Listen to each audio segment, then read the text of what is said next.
देवता दी आप और आपके परिवारजनों पर माता रानी की कृपा सदा बनी रहे। इससे पहले की कथा सुनने के लिए और कमेंट करने के लिए आप सभी का बहुत बहुत आभार। आज सुनिए देवी भागवत पुराण में आगे का विस्तार। आइए पहले देवी भगवती का ध्यान करते हैं, जो सर्वचेतन स्वरूपा आदि अंत से रहित और ब्रह्मा विद्या स्वरूपिणी भगवती जगदम्बिका है। उनका हम ध्यान करते हैं। वे हमारी बुद्धि को तीक्ष्ण बनाने की कृपा करें। श्री सोनक जी का कहा है, महाभाग्य जी आप महाभाग्य हैं, क्योंकि आपने परम पावन पुराण संगीत हो भली भांति अध्याय के लिए।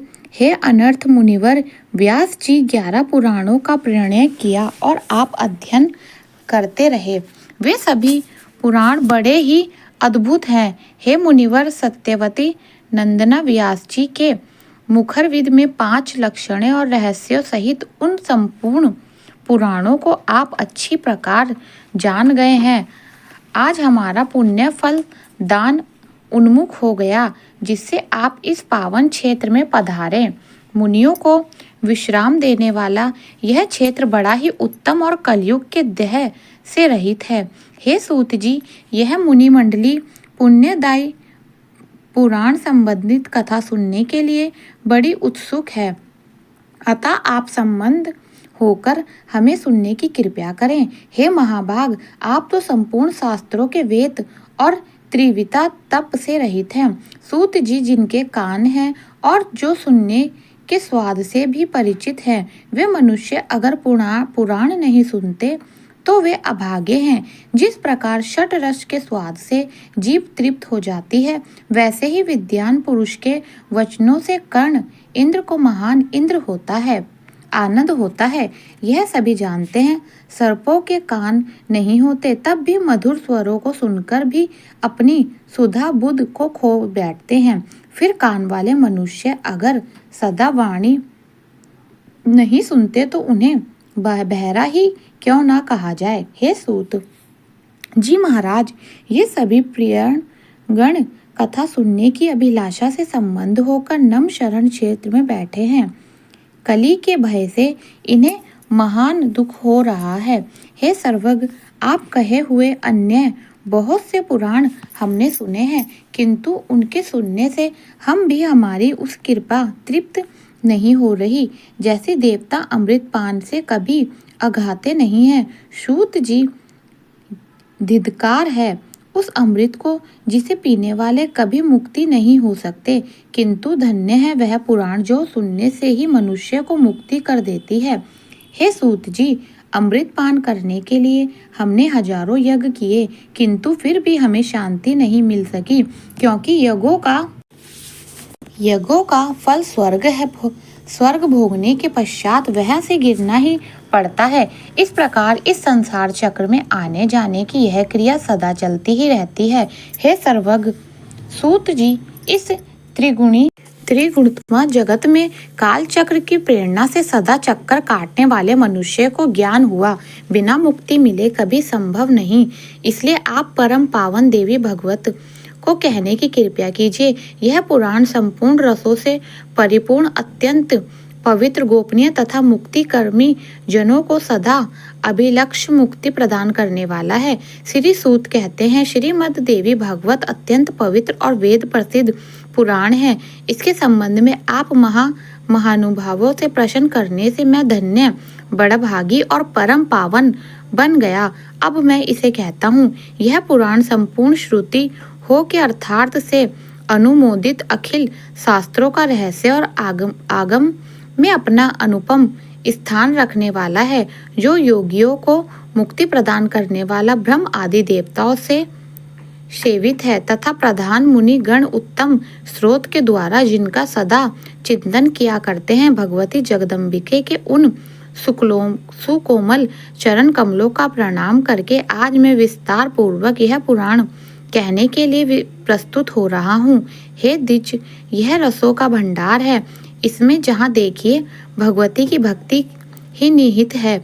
इसलिए भगवती के नामों से ही अर्थात श्रीमद् देवी भागवत नाम से यह पुराण प्रसिद्ध है। उपनिषद में जो विद्या नाम से प्रसिद्ध है, आग पर सर्व जिसके नामांतर है, जो संसार के अवगमन रूपी बंधन को काटने में कुशल है और चारों ओर की जिनकी सत्ता बनी रहती है, दुष्ट जन जिन्हें किसी प्रकार भी नहीं जान सकते तथा मुनियों के ध्यान करने पर जो स्वयं अपनी झांकी दिखाया करती हैं, वे भगवती जगदम्बिके इस कार्य में सफलता प्रदान करने की कृपा करें। वेदों और पुराणों में यह भली भांति विदित है कि श्री ब्रह्मा जी इस अखिल जगत के सृष्टा हैं। साथ ही वे यह सब भी कहते हैं कि ब्रह्मा जी का जन्म भगवान विष्णु की नाभि कमल से हुआ है। फिर ऐसे स्थिति में ब्रह्मा जी स्वतंत्र स्पष्ट कैसे हो गए? भगवान विष्णु को भी स्वतंत्र स्पष्ट नहीं कह सकते। वे तो शेषनाग की सैया पर सोए हुए थे। नाभि से कमल निकला और उस पर ब्रह्मा जी प्रकट हुए, किंतु वे श्री हरि भी तो किसी आधार पर ही अवलंबित थे। उनके आधारभूत क्षीर समुद्र को भी स्वतंत्र श्रेष्ठ नहीं माना जा सकता, क्योंकि वह रस है। रस बिना पात्र के नहीं ठहरता, कोई ना कोई उसका आधार रहता ही चाहिए। इसलिए चराचर जगत के आधारभूत भगवती जगदम्बिके के स्पष्ट रूप में निश्चित हुए मैं उनकी शरण ग्रहण करता हूँ। कमल स्थित ब्रह्मा जी को दर्शन मिले। भगवान विष्णु योग निद्रा के अधीन होकर शयन कर रहे थे।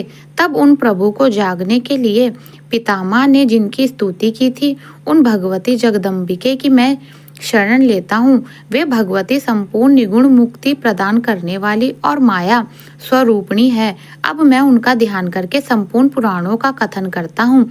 मुनिगण कृपया सुनने की कृपया करें। श्रीमद् देवी भागवत सबसे उत्तम और पवन पुराण माना जाता है। इसमें 18,000 श्लोक हैं। संस्कृत भाषा में इसकी रचना हुई है। वेद व्यास जी ने सुंदर 18 स्कंद में इसे सजाया है। पूरे पुराण में 318 अध्याय हैं। प्रथम स्कंद में 20, दूसरे में 12, तृतीय में 20, चतुर्थ में 25, पंचमें षष्ठ, पंचवें में 35, षष्ठ में 31, सप्तवें में 40, अष्ट में 24, नवम में 50, दशम में 13, एकादश में 24 और द्वादश स्कंद में कुल 14 अध्याय हैं। महात्म्य पुरुषों का कहना है कि इस पुराण में इस प्रकार तो अध्ययन है और 18,000 श्लोक हैं। मुनिवर देवी भागवत पुराण बड़ा ही पवित्र और संपूर्ण दुखों का नाश करने वाला है। इसके प्रभाव से मनोरथ पूर्ण होते हैं और मुक्ति भी सुलभ हो जाती है। इसके सभी विषय वेद के अभिप्राय से युक्त हैं। संपूर्ण वेदों का इस पुराण की रचना करने के बाद व्यास जी ने सर्वप्रथम अपने आयोनिज और निरक्त पुत्र महाभाग कंदे जी की अधिकारी समझकर उन्हें ही सुनाया है। मुनियों में वो वहीं वेदव्यास जी प्रवचन कर रहे थे। इसी से व्यर्थार्थ बातें मैंने भी सुन ली। गुरुदेव बड़े कृपालु थे। उन्हीं की कृपा से यह अत्यंत गुप्त पुराण प्रकट हुआ है। व्यास नंदन सुखदेव जी की बुद्धि बड़ी विलक्षण थी। उनके पूछने पर इस गुप्त प्रयाण की सभी बातें व्यास जी व्यक्त किया करते थे। वह रहने का कारण इस पुराण की अमृत महिमा का मैं भी जानकर हो गया। मुनिवर श्रीमद् देवी भागवत सविज्ञ कल्प वृक्ष का सुंदर पका हुआ फल है।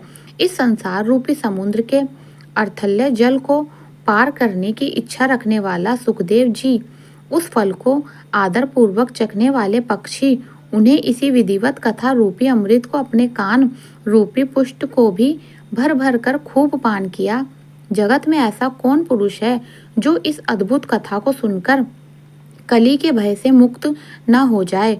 जो पापी वैदिक धर्मों से विमुख और अपने चरित्र से भ्रष्ट है, उसे भी अगर किसी प्रकार से श्रीमद् देवी भागवत सुनने का अवसर मिल जाए तो संसार के विधिवत भोगों को भोग कर अंत में भगवती के उस नित्य परम धाम को वह चला जाता है, जहाँ योगी लोग जया करते हैं, जो निर्गुण स्वरूप हैं, जो संत जनों की प्रेम पात्री और ध्यान में दर्शन देने वाले हैं, वे विद्यान भगवती जगदम्बिके और महाभागी पुरुष के हृदय रूपी गुफा में निवास कर लेते हैं, जो निरंतर इस देवी भगवत की कथा सुनने में तत्पर रहता है।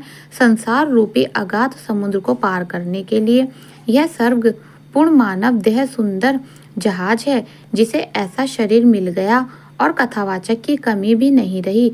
तब भी जो मूर्ख इस कल्याण में देवी भगवती को नहीं सुन पाता, निश्चय ही वह अत्यंत भाग्यहीन है, जिसे विचारशील मनुष्य तन मिल गया हो, दोनों कान विद्यमान हो, तब भी सभी मनोरथ पूर्ण करने वाले रस के भंडार और परम पावन इस भगवत पुराण को ना सुनकर जो प्रेम पूर्वक पर निंदा पर चर्चा सुनने में मस्त है, वह मूर्ख मर ही क्यों ना जाता। इसके जीवन से लाभ ही क्या है। तब ऋषियों ने पूछा, हे महाभाग सूत जी, व्यास जी की किस पत्नी के सुखदेव जी प्रकट हुए, कैसे उनका अभिभाव हुआ और वे ऐसे किन गुणों से संपन्न थे कि उन्होंने सताओं की भली भांति अध्ययन कर लिए। महामते अपने कहा है, सुखदेव जी आयो निज है अरणी से उनका प्रकट्य हुआ है। इस बात से तो मैं महान आश्चर्य हो रहा हूँ, इसके बारे में भी विस्तार पूर्वक बताइए।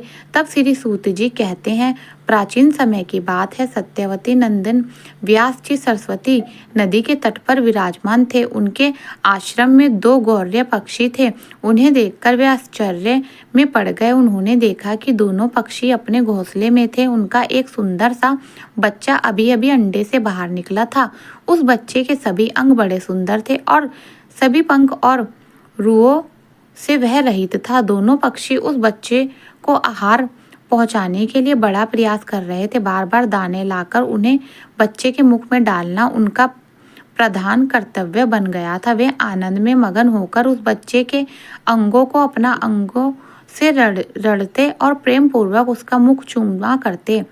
उन गौरैये का अपने बच्चों में ऐसा अद्भुत प्रेम देखकर व्यास जी ने अपने मन में विचार किया कि जब पक्षी अपने पुत्रों के प्रति इतना स्नेह कर रहे हैं, तब मनुष्य का संतान भी प्रेम हो, इसमें कोई भी विचलित बात है, क्योंकि उन्हें तो पुत्र से सेवा पाने की अभिलाषा बनी ही रहती है। सत्यवती नंदन व्यास जी इस प्रकार के विधिवत विचारों से उलझकर उदास हो गए। मन ही मन कुछ सोचा समझकर बात निश्चय कर ली और फिर वे मंदराचल पर्वत के निकट चले गए। खूब विचार किया, विचार करने लगे, कहने लगे कि मेरे मनोरथ पूर्ण करने और वर देने में निगुण कौन देवता है, जिनकी मैं उपासना करूं। भगवान विष्णु, शंकर, इंद्र, ब्रह्म, सूर्य, गणेश, स्वामी कीर्ति की अग्नि अथवा वरुण, मुझे किनकी उपासना करनी चाहिए। इस प्रकार व्यास जी सोच रहे थे कि इतने में ही चारों ओर विचार वाले देवर्षि नारद हाथ में वीणा लेकर वहां पधारे। मुनि को देखकर व्यास जी को बड़ा हर्ष हुआ। उन्होंने पद और अर्घ प्रदान करने के समुचित व्यवस्था के साथ ही कुशल समाचार भी पूछा। कुशल प्रश्न सुन लेने के बाद मुनिवर नारद जी ने व्यास जी से पूछा, नारायण नारायण, देवप्रियान जी, तुम क्यों इतने चिंतित दिख रहे हो? अपनी चित्त का कारण तो बतलाओ। तब व्यास जी कहने लगे, देवर्षि सुन गया है कि पुत्रहीन की गति नहीं होती और मानसिक सुख भी उससे सुलभ नहीं हो सकता, इसलिए मैं बहुत दुखी हूँ और यही चिंता मुझे बार बार बेचैन कर रही है। अब मैं मनोरथ पूर्ण करने वाले किसी देवता की उपासना करूं, इसी विचारधारा में गोते खा रहा हूं। इस परिस्थिति में आप ही मेरा आश्रय हैं। हे देवर्षि, आप सब कुछ जानने वाले कृपा के समुद्र हैं।